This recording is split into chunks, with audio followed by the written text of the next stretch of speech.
திருச்செந்தூர் ஆண்டவனே வேல் முருகா, தினம் உனக்கு நன்றி சொல்வோம் மால்மருகா.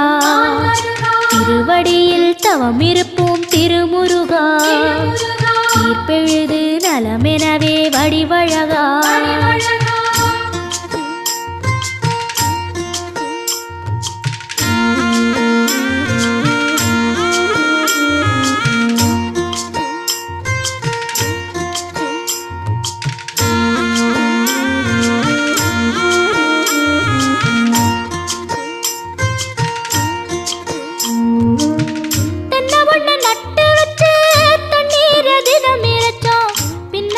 பாலம் தரனே அண்ணாந்து பார்த்து நின்னோ,